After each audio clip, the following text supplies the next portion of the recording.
அழகாக பாருங்க X comma y என்னும் இரு துணிக்கைகளின் டி புரோக்லி அலைநீளங்கள் முறையே 1 நானோமீட்டர் 3 நானோமீட்டர் ஆகும். எக்ஸின் திணிவு y-இன் திணிவின் 3 மடங்கினின் எக்ஸ் கமா y ஆகியவற்றின் இயக்க பண்பு சக்திகளுக்கு இடையே உள்ள விகிதம் தான் கேள்வி. பாருங்க எக்ஸ் கமா y என 2 துணிக்கை இருக்கலாம். அவங்களுக்கு லெம்டாக்கு இடையில் உள்ள வீதம் தந்திக்கிறார் வந்து 1:3.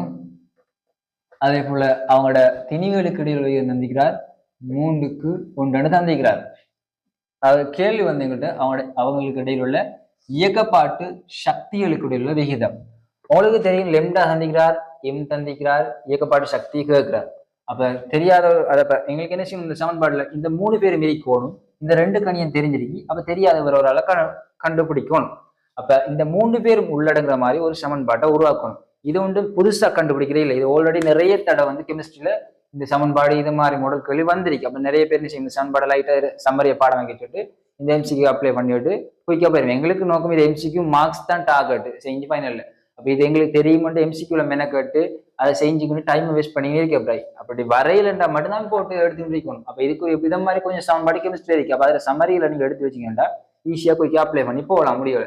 ரைட் பாருங்க, ஈயோட தொடர்பான லெம்டாவோட தொடர்பான சமன்பாடு E7 HCO லெம்டா ஒரு சமன்பாடு, இது பிளாங்கின் மாறிலி. இன்னொரு சமன்பாடு E7 MC வர்க்கம், இது ஒரு சமன்பாடு.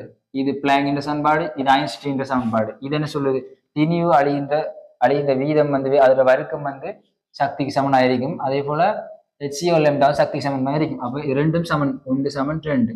ஆகவே வெளிப்பட உண்மை 5 படி HCO MC வர்க்கம் சமன் HCO லெம்டான்னு நீங்க எழுதலாம். அப்ப இது கேன்சல் பண்ணா MC சமன் HO லெம்டான்னு வரும். ஓகே, MC சமன் HO லெம்டான்னு உங்களுக்கு ஒரு முடிவு ஒன்று வரும். இப்ப பாருங்க இயக்க சக்திக்கு ஒரு சமன்பாடு EK7 12NC வர்க்கம். எங்களுக்கு என்ன செய்யணும், MC வர்க்கத்துக்கான ஒரு கோயில் எடுக்கணும். அப்ப நான் என்ன செய்யப்பேன், மேலையும் கீழையும் எம்மால பெருக்க. காரணம் நான் இங்க எம் இல்லாத இருக்கலாம், கேள்வியில வந்து எம்மும் மாறுது லெம்டாவும் சேஞ்ச் ஆகுது. அப்ப எம்மும் இருக்கணும் லெம்டாவும் இருக்கணும். அதனால மேலையும் கீழையும் நான் எம்மால பெருக்கிறேன். இப்ப பெருக்கிட முடிவு எடுத்தீங்கன்னா 12M வர்க்கம் C வர்க்கத்தின் கீழ் எம் என்று உங்களுக்கு வரப்போ M வர்க்கம் C வர்க்கத்துக்கு நீங்க ஒரு முடிவு எடுக்கலாம், MC சமன் H லெம்டாண்டா. அதே போல M வர்க்கம் C வர்க்கத்துக்கு எப்படி வரும், M வர்க்கம் C வர்க்கம் சமன் H வர்க்கத்தின் கீழ் லெம்டா வர்க்கம் ஒரு முடிவு வரும். அப்ப நீங்க என்ன செய்யலாம், 12H வர்க்கம் திங்கில் லெம்டா வர்க்கம் என்று M என்ற ஒரு முடிவுக்கு வரலாம். இங்க பாருங்க EK7, இங்க பாருங்க இவர் மாறலி இவர் மாறலி இவர் மாறி இவர் பிளாங்கின் மாறலி இவர் ஆல்ரெடி ஒரு மாறா பெருமானம். அப்ப EK7 ஒரு முடிவு வரலாம், EK நேர் விகித சமன் 1 லெம்டா வர்க்கம் இன்டு M. எங்களுக்கு இந்த சமன்பாடுக்காக தான் வந்து நான் பாருங்க இந்த சமன்பாடு EK இருக்குது, தெரியாதால் லெம்டா இருக்குது, தந்திருக்கிறாங்க M தந்திக்கிறாங்க. அப்ப நாங்க என்ன செய்யலாம், இயக்க சக்தியை கணிச்சுக்கலாம். இந்த முடிவுக்கு வந்தாச்சு. ரைட், இந்த முடிவுக்கு வந்தாச்சு. என்ன செய்வோம், ரைட், இதை இப்போ கேள்விங்களுக்கு எக்ஸுக்கு y உள்ள விகிதம் தான் சக்தி. ரைட், இங்கால செய்வோங்க. ரைட், EKY அதாவது எக்ஸ்க்கு EKY விகிதம் கேள்வி. பாருங்க 1 லெம்டா அல்லாட்டி எம் போட. எம் வந்து இவர் மாஸ் 3 இன்டு லெம்டா வந்து 1 வர்க்கம்.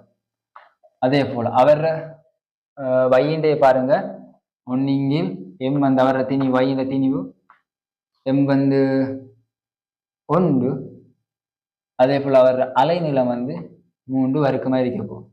ஸோ பாருங்க 1 3 அதே போல 1 9 வரப்போ. அப்ப நான் 9ஆல பெருக்கி விட்டுனேன்டா, இதையும் சுருக்கினேன்டா 1 3 வரப்போ. அப்ப மேல 3ஆல பெருக்கும், இங்காலையும் 3ஆல பெருக்கும். அப்ப 3க்கு 1 வரப்போ.